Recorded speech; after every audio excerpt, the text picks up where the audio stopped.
ঘরের মধ্যে আনছো।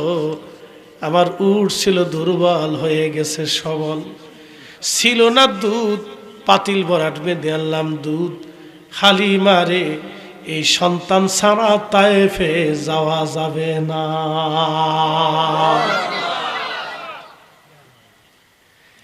এই জন্য রাসূলুল্লাহর গোলামীর জন্য নসিব লাগে। এই কথা বলেন, কথা বলেন। নবীর পক্ষে থাকার জন্য নসিব লাগে, নসিব। তায়েফের এত মানুষ আসছে, কারণ নসিবে হলো না, কিন্তু হযরত হালিমার নসিবে হয়ে গেল। নসিবে লাগে, নসিব। আমরা যারা আল্লাহ রসুলের পক্ষে আছি, এটা আমাদের বুলন্দ নসিব। কথা কোন ঠিক কিনা?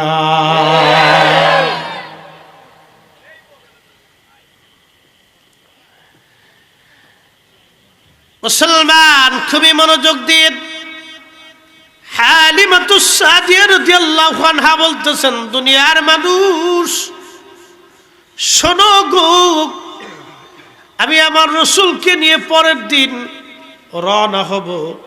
আমার গাধা ছিল দুর্বল, গাধা হয়ে গেল সবল। এটা জিমেই তো, এখন এটা লাফায়।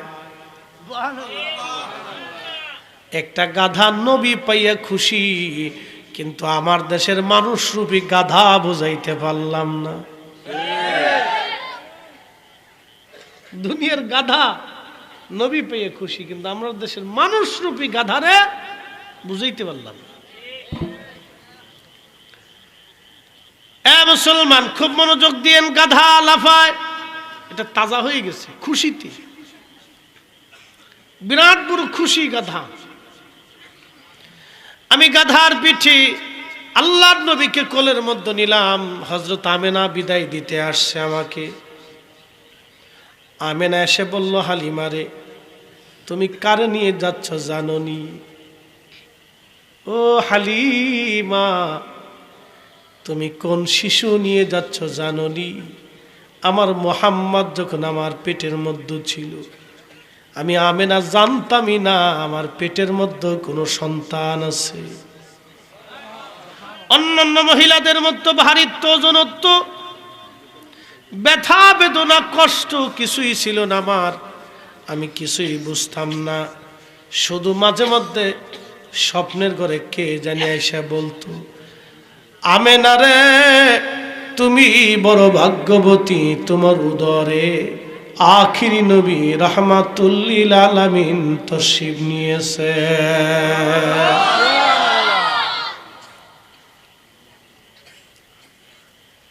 হালিমা, তুমি জানো না আমার এই বাচ্চার শান কত, শান কত তুমি জানো না? শোনাই, তুমি কাকে নিয়ে যাচ্ছ রে হালিমা? তুমি শুনে নাও, আমার এই বাচ্চা যখন দুনিয়াতে তশরিফ আনবি, আমার কুঁড়ে ঘরের মধ্যে আমি শুয়ে আছি, আকাশের সাদা মেঘ আমাকে ঘিরে ধরল। আমি তাকায় দেখলাম আমার ডানে বামে সুন্দরী রূপসী নারীরা বসা, খেজুর গাছের মতো বড় বড় লম্বা। এত সুন্দর নারী আমি জীবনে কোনোদিন দেখি নাই, এত সুন্দর। আহা হালিমা রে, আমি ডান পাশের জনকে জিজ্ঞেস করলাম, তুমি কে? বলে, আমি আদি মাতা হযরত হাওয়া আলাইহিস সালাম। জিজ্ঞেস করলাম, কি জন্য আসছো?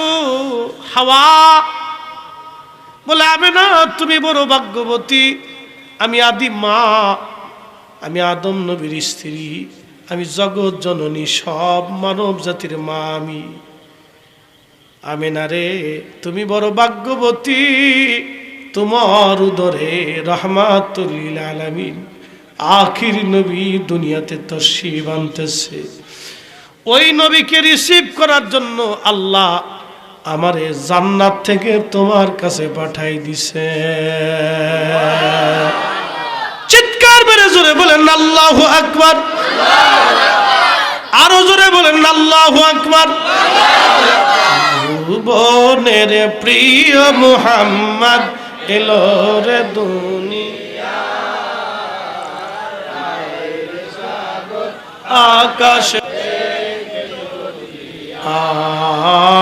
আয় রে সাগর আকাশ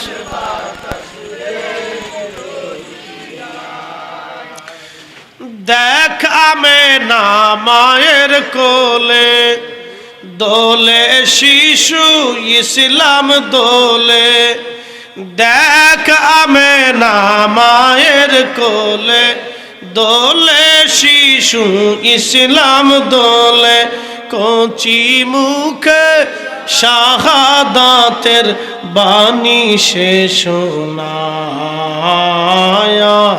রে সাগর আকাশ বাতাস দেখবি যদিয়া আয় রে সাগর আকাশ বাতাস